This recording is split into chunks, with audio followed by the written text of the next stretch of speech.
quickly, we'll move on to our next session of the day, which is again an exciting topic, completely different from what we have heard so far, and it only keeps getting exciting and more interesting.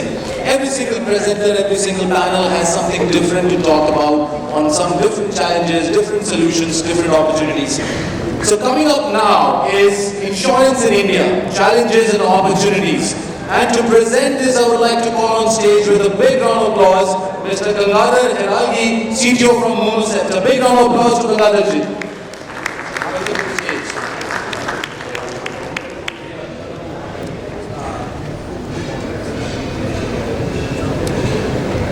Good afternoon, everyone. I'm Gangadhar Heralgi. I head the technology division at Monocept. I have about 25 plus years of experience in building large-scale, high-performance distributed systems. Monocept is about 11 years old now. All of us in Monocept come from Microsoft background. You may have heard about .NET Framework and Visual Studio. We were part of that team. About 8 years worked there before starting Monocept. And we have been part of insurance industry in India since almost 2015, when we started first working with care health insurance. Right? So we have built systems which are more central to sales, agency management. And today what I am going to talk about. Basically last time in one of the insurance forum, I talked about digital transformation, what it means and what everyone must do. But that was pre-COVID. Now, during the COVID, everyone had to do that thing, it was must. So all the processes were anyway digitized. And today, we are in a different world where we know that digital transformation is not just easy. Right? So that's where I would like to talk about India insurance, what are the challenges, what are the opportunities that we have. Right?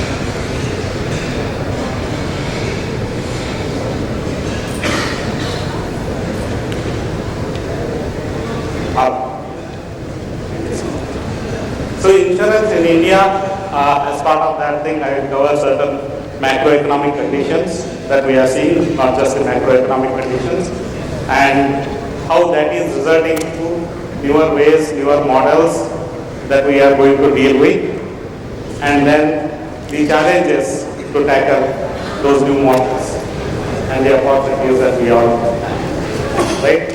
So we know India is growing. Right? It's a story that we keep hearing almost in every forum. Wherever our PM goes, he talks about that thing. And in one of these studies, we came across that average annual household income, which is about $2,200 US today, is going to go about 20,000 US per household income for next 20 years. Right? That's a humongous growth. When we look at that kind of growth, it helps grow all the industries, not just insurance industry. But here when we are looking at specifically insurance industry, we saw last year 7.7 trillion is gross written premium, and growth across the industry was 4.7% CAGR. Right? So, and this growth has happened when we look at penetration, which is only 4.2%.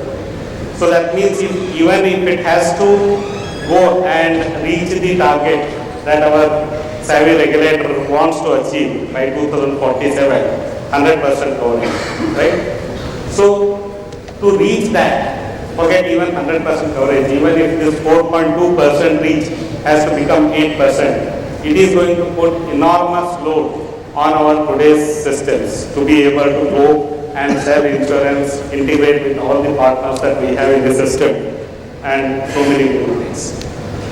happened post-pandemic is also awareness has increased with everyone in the ecosystem. People are more risk averse. They are going to go and acquire insurance by habit. At the same time, the market, when we look at the market, it's a commodity, right? It cannot be differentiated by value offerings. And average Indian consumer behavior is also very price sensitive. So we have to make sure that insurance selling, the cost of per policy has to go down as we go and build our journeys for selling the insurance across the board, be it life, be it health, be it general insurance. So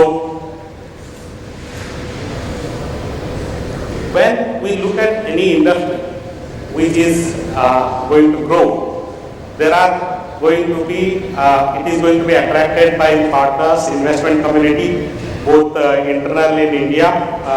There are going to be new startups, digital only insurance that we will be looking at. And then we'd also be looking at foreign direct investment coming into the picture. We also have seen that there are almost about 20 new companies which have applied for license with the regulator, and they are going to come and be part of the ecosystem, right? So when we are seeing these kind of things happening, there would be mergers and acquisitions. There would be newer ways, newer models which we have not heard of. Those things would try to come into the picture, right? So that itself is going to generate newer models. So what those new models are going to be? So traditionally what we have seen is the channels, most of our insurance is going to be agency driven, right? That has been the case at least for last many years. Insurance has been in existence. So this agents have been slowly getting into an aggregator based model, or bank partners have been part of the system. But this is going to move because of many other macro things that we saw. The savvy regulator has come with this concept that Bima Sahayak would be there almost in every village. So Bima Sahayak is going to help achieve insurance penetration even at the rural areas. The previous panel also talked about that thing, that we want to see every rural person going and buying that insurance, right? So that is where it becomes very important that we have to start looking at those new models where we can utilize Bima Sahayaks and create journeys for those specific users who are rural, and where the presence of NBFCs are there, payment banks are already there. These guys are going to help us reach those communities where the competition has not yet reached. We are going to have many more integrators coming into the picture. Just with one aggregator like Policy Bazaar, we are seeing humongous load generated into the system, right? Number of quotes generated every day are increasing. Number of proposals that we are seeing generated are increasing day by day. So, which means there are going to be different kinds of newer ways of integration we can accept. Everywhere, almost wherever a rural user can use his smartphone and do a purchase at every point of sale, or when he is traveling through the roads, if he is using a RFID based device, maybe there also we can enable insurance sell as part of the journey. So that is again going to create newer ways of and abilities for all of us to go and create opportunities to sell and create those opportunities. The other part is about newer ways of products. It is not going to be just the newer integrators, newer products. The products have to be extremely personalized based on the habits of the individual user, the healthy habits, okay, the driving habits.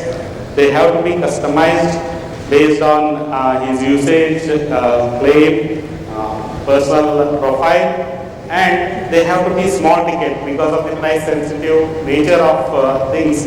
When you reduce the premium, you have to ultimately reduce the cost of issuance of the policy and cost of policy servicing.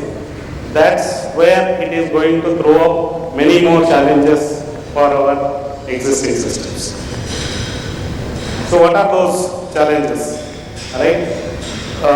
We have been looking into the when working across all the systems. We are looking at primarily the performance as a great challenge, right? The ability to generate a code and give it to the user. We are dependent on very tightly coupled core systems, and if the core system itself takes about 20 seconds to provide the code, the whole sales journey becomes complicated and cumbersome to achieve the kind of scale that we are looking at, right? All today's systems are very, very highly coupled. So if you have to make a change, for example, sales journey I am giving to 20 different partners, then all the 20 different partners have different expectation of that sales journey. That's why there is a multitude of systems supporting that 20 different partner ecosystem. And in each of those journeys, I have to probably integrate my messaging systems, my payment systems, and my KYC systems also.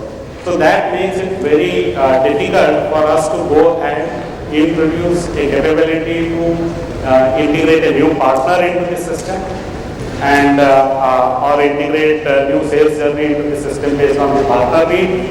These partners could be various channels, not only just POS and bank, it could be a travel, it could be any other aggregators. And each partner has different needs in terms of journeys. Right? So configurability has to be inbuilt into the system. It is not just the product configurability, but the journey also has to be configurable.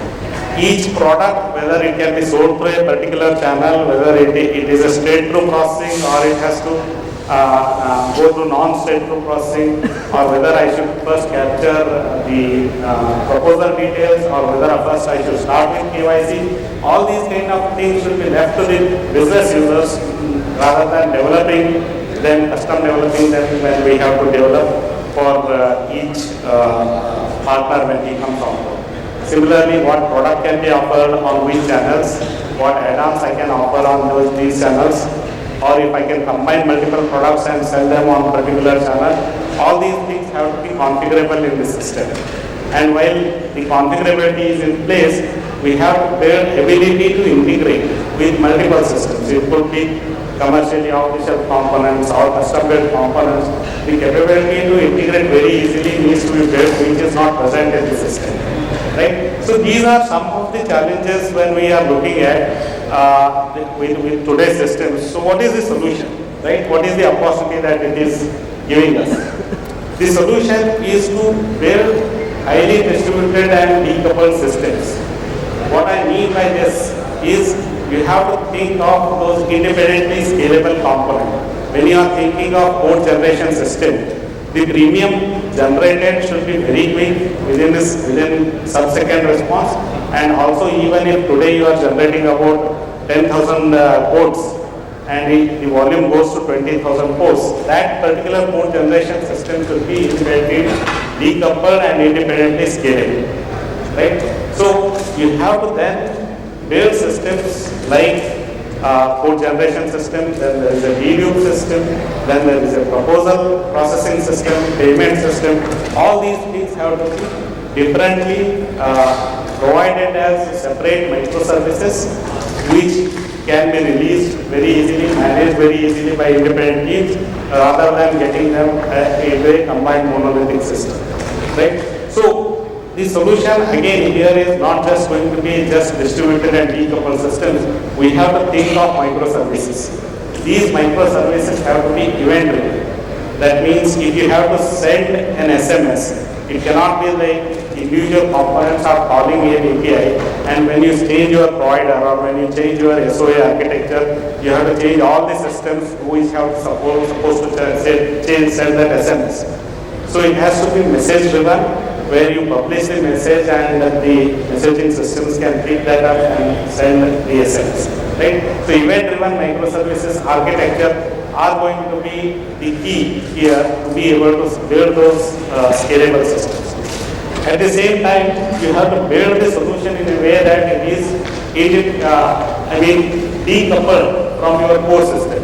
Core systems are for different purposes, which is basically your core policy administration system.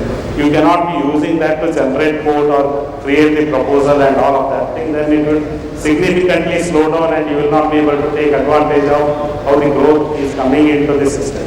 So completely isolating all your code to proposal to payment to policy creation.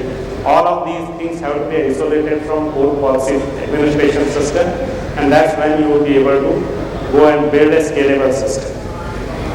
Same time, when you build a microservices driven, event driven microservices architecture, you will be very easily able to plug new system. Either it can be a custom in-house built system, or it could have been a commercially bought system. For example, you go and engage a new KYC partner. So you should be able to replace existing KYC partner with new KYC partner without changing all the subsystems. And that would be possible when you have built your architecture using event-driven microservices. At the core of it is the stitchable and configurable journeys, because that is where you are going to go and create your customer experience to the end user, right? And every partner who is coming is asking for a different way of creating that journey. What you should be doing in this kind of thing is create a small set of reusable components which can be stitched together to create the kind of experience that the end user or end partner can be offered with. So stitchable and configurable journeys, stitchable and configurable products are going to define how you can scale very easily with any kind of partners who can come into the system. Then you don't have to go and ask your development team to create new journeys for each specific partner, and that is going to give you a scale to very easily integrate with any new partner in the system, right? So that is pretty much in terms of what I had thought in terms of building solution. And some of these things we are already working, building some of our esteemed customers, Max Life, ICICI, Care and Aditya Birla Health Insurance. We work very closely with these teams and build some of these for these customers. If there are any questions I would like to take, otherwise I'm pretty much done and save 3 minutes of your night. Thank you so much. I really liked talking to you here again after almost 5 years post-pandemic. We have a booth outside just opposite the location. If you have any questions, please do drop by.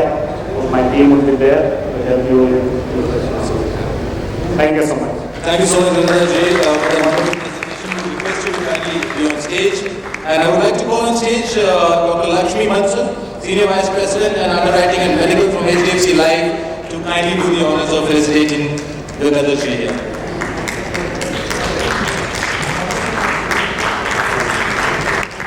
Ladies and gentlemen, Mr. Gangadhar Heralgi, CTO from Monocept, on that wonderful presentation on insurance in India, challenges and opportunities. Thank you so much for that wonderful session.